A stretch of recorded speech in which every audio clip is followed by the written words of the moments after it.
Breaking news చూస్తున్నాం. హైదరాబాద్ చాంద్రాయనగుట్ట బార్కాస్ లో దారుణం చోటు చేసుకుంది. 11 ఏళ్ల బాలుడిపై మరో బాలుడు లైంగిక దాడి చేసి హత్య చేశాడు. మహమ్మద్ ఖాన్ అనే బాలుడిపై స్థానికంగా ఉండే మరో బాలుడు లైంగిక దాడి చేశాడు. అయితే విషయం వెలుగులోకి వస్తుందనే భయంతో బాలుడిని హత్య చేసి స్కూల్పై పడేశాడు. గత నెల 28న మహమ్మద్ ఖాన్ అదృశ్యమైనట్లు తల్లిదండ్రులు పిఎస్లో ఫిర్యాదు చేశారు. దీంతో గాలింపు చేపట్టిన పోలీసులు నిందితుడిని అదుపులోకి తీసుకోవడంతో అస్సలు విషయం వెలుగులోకి వచ్చింది.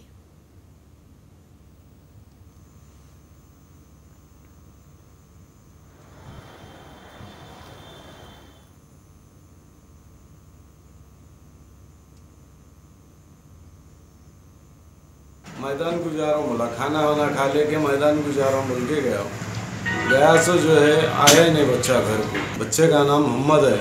कल दिन में जो है 12 बजे से गायब है कल, और पूरे 7 नाकों में जाके मैं कंप्लेंट किया। पूरे पुलिस स्टेशन में जो है बच्चे का जो है फ़ोटो उनके फ़ोनों पे लेके उन लोग मैसेज करते बोल के टेलीफोन नंबर लिख लिए, हमारा नाम लिख लिए, और जो है घर का एड्रेस ले लिया उन लोग, जो है फ़ोटो फ़ोनों पे ले लिए बच्चे की।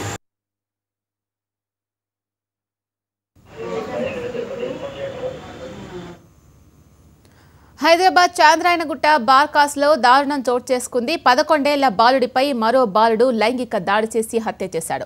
మహమ్మద్ ఖాన్ అనే బాలుడిపై స్థానికంగా ఉండే మరో బాలుడు లైంగిక దాడి చేశాడు. అయితే విషయం వెలుగులోకి వస్తుందనే భయంతో బాలుడిని హత్య చేసి స్కూల్పై పడేశాడు. గత నెల 28న మహమ్మద్ ఖాన్ అదృశ్యమైనట్లు తల్లిదండ్రులు పిఎస్లో ఫిర్యాదు చేశారు. దీంతో గాలింపులు చేపట్టిన పోలీసులు నిందితుడిని అదుపులోకి తీసుకోవడంతో అస్సలు విషయం వెలుగులోకి వచ్చింది. దీనికి సంబంధించి పూర్తి సమాచారం అందించడానికి మా ప్రతినిధి ప్రవీణ్ ఫోన్లో సిద్ధంగా ఉన్నారు. ప్రవీణ్, చెప్పండి, అహ్మద్ ఖాన్ పై లైంగిక దాడి చేసి హత్య చేసిన బాలుడెవరు?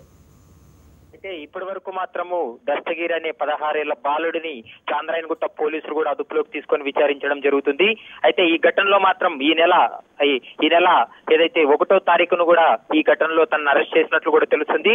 అయితే గత నెల 28వ తారీఖున మహమ్మద్ ఖాన్ తను ఆడుకుండడానికి ఇంటి నుండి బయటకు వెళ్లడం జరిగింది. అయితే ఇంటికి తిరిగి రాకపోవడంతో వెంటనే స్థానికంగా ఉన్నటువంటి చాంద్రాయనగుట్ట పోలీసులు కూడా తల్లిదండ్రులు ఫిర్యాదు చేశారు. అయితే మిస్సింగ్ కేసు కింద కేసు నమోదు చేసి పోలీసులు గాలింపు చర్యలు చేపట్టినప్పటికీ బాలుడి ఆచూకీ మాత్రం లభ్యం కాలేదు. అయితే 1వ తారీఖు మధ్యాహ్నం కాలంలో ఏదైతే స్కూల్ పైన కూడా ఒక డెడ్ బాడీ ఉన్నట్లు కూడా పోలీసులు గుర్తించడం జరిగింది. గుర్తించిన వెంటనే అక్కడ ఘటనా స్థలానికి వెళ్తే ఆ డెడ్ బాడీ పూర్తిగా కుళ్లిపోవడంతో ఎవరిది డెడ్ బాడీ అనే అంశం పైన మాత్రం పోలీసులకు అంతు చిక్కడం లేదు.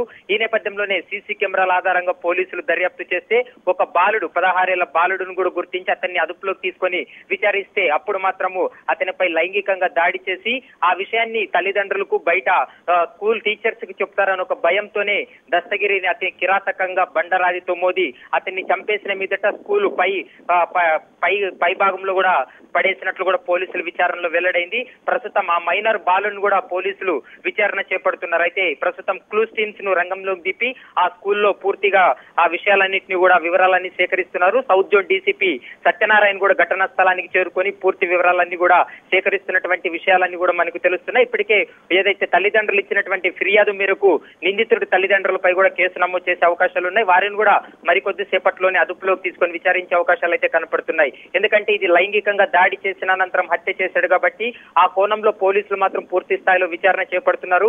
ఎన్ని రోజుల నుండి వీరికి పరిచయం ఉంది, కిడ్నాప్ చేసి తనపై లైంగికంగా దాడి చేసి అతన్ని చంపాడా లేకపోతే వేరే కోణాలు ఏమైనా ఉన్నాయా అన్న కోణంలో కూడా ప్రస్తుతం పోలీసులు మాత్రం ఇన్వెస్టిగేషన్ కొనసాగుతుందనే చెప్పుకోవచ్చు. శీలా, ప్రవీణ్, మహమ్మద్ ఖాన్ తల్లిదండ్రులు ఏం చెప్తున్నారు? మహమ్మద్ ఖాన్ కి ఎవరైతే హత్య చేశాడో దస్తగిరికి ఏమైనా సంబంధం ఉందా? ఒకే స్కూల్ కు చెందిన వాళ్ళ లేకపోతే ఒకే స్ట్రీట్ కి సంబంధించిన వాళ్ళ?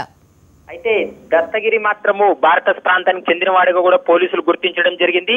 మహమ్మద్ ఖాన్ తల్లిదండ్రులు మాత్రము గత నెల 28వ తారీఖున తమ కుమారుడు తప్పిపోయాడు అంటూ కూడా పోలీస్ స్టేషన్ లో ఫిర్యాదు చేశారు. అయితే పోలీసులు మాత్రము తను మిస్సింగ్ అయినట్లు కూడా కేసు నమోదు చేసుకుని దర్యాప్తు చేశారు. మరొకసారి ఈ రోజు ఉదయం 8 గంటల ప్రాంతంలో డెడ్ బాడీ గుర్తించి ఆ డెడ్ బాడీ మహమ్మద్ ఖాన్ది అని కూడా వారి తల్లిదండ్రులకి సమాచారం అందించడం జరిగింది. అయితే ఘటనా స్థలానికి తల్లిదండ్రులు అక్కడికి వచ్చిన తర్వాత ఆ డెడ్ బాడీని చూసి వారి ఆవేదన అంత ఇంత కాదని చెప్పుకోవచ్చు. అయితే గతంలో దస్తగిరికి కానీ లేకపోతే మహమ్మద్ ఖాన్ కుటుంబ సభ్యులకు ఎటువంటి విధంగా వారికి పరిచయం కూడా లేదు. అయితే ఏదైతే గ్రౌండ్ లో ఆడుకుంటున్నటువంటి మహమ్మద్ ఖాన్ ను తను నమ్మించి తీసుకువెళ్లిన తర్వాత స్కూల్లో ఒక రూమ్ లో అతనిపై లైంగికంగా దాడి చేశాడు. దాడి చేసిన అనంతరం దస్తగిరి నుండి తప్పించుకునే ప్రయత్నం చేశాడు. అయితే తల్లిదండ్రులకు చెప్తానని మహమ్మద్ ఖాన్ చెప్పడంతో వెంటనే అతను పట్టుకొని స్కూల్ పైభాగానికి తీసుకెళ్లి అతనిపై అతి కిరాతకంగా హత్య చేసినటువంటి ఘటన కలకలం రేపుతుందని చెప్పుకోవచ్చు. ఫిర్యాదులో కూడా ప్రస్తుతం తల్లిదండ్రులు అదే పేర్కోవడం జరిగింది. అయితే ఇటు దస్తగిరి తల్లిదండ్రులను కూడా మరికొద్ది సేపట్లో పోలీసులు విచారించే అవకాశాలు కనపడుతున్నాయి. అయితే నిన్న రాత్రి మాత్రము దస్తగిరిని ఏదైతే చంద్రాయణగుట్ట పోలీసులు కూడా అదుపులోకి తీసుకొని విచారణ చేపడుతున్నట్లు కూడా పోలీసులు తెలియజేస్తున్నారు. Sheela. Right, thank you Praveen.